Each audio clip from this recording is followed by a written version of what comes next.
Municipal ఎన్నికల్లో BJP అధికారం కట్టబెడితే నెల రోజుల్లో డంపింగ్ యార్డును తరలిస్తామని కేంద్ర మంత్రి బండి సంజయ్ కరీంనగర్ ప్రజలకు ఇచ్చిన మాటలు నేటి మూటలుగానే మిగిలిపోయాయన్నారు సిపిఎం నగర కార్యదర్శి గుడికందుల సత్యం. డంపింగ్ యార్డును సందర్శించిన వారు ప్రజలు ఎదుర్కొంటున్న సమస్యలను అడిగి తెలుసుకున్నారు.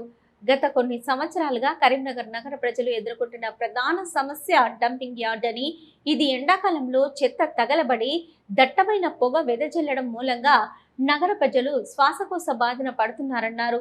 వర్షాకాలంలో గుట్టలుగా ఉన్న చెత్త తడిచి దుర్వాసన వెదజల్లుతుందని, దీని మూలంగా Alugunur, Alkapuri colony, Kattarampur, Kothirampur, housing board colony, Lakshminagar, Ganesh Nagar ప్రాంతాలలో నివసిస్తున్న ప్రజలు రోగాల బారిన పడుతున్నారని ఆవేదన వ్యక్తం చేశారు.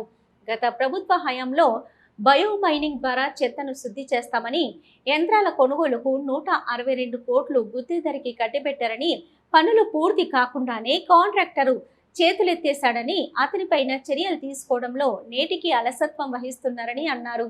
మేయర్ కొలగాని శ్రీనివాస్, కేంద్ర సహాయ మంత్రి బండి సంజయ్ ఇప్పటికైనా నగర ప్రజలకు ఇచ్చిన హామీలు అమలు చేయాలని, తక్షణమే డంపింగ్ యార్డు ఎత్తివేయాలని డిమాండ్ చేశారు.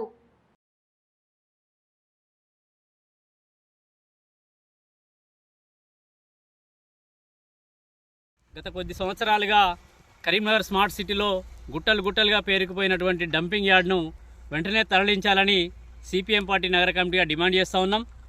గత పాలకులు అడ్డు కావచ్చు, గతంలో కాంగ్రెస్ హయాంలో కావచ్చు, ఇది చెత్త పేరుకుపోయి అనేకమైనటువంటి దట్టమైన పొగ వస్తున్నది.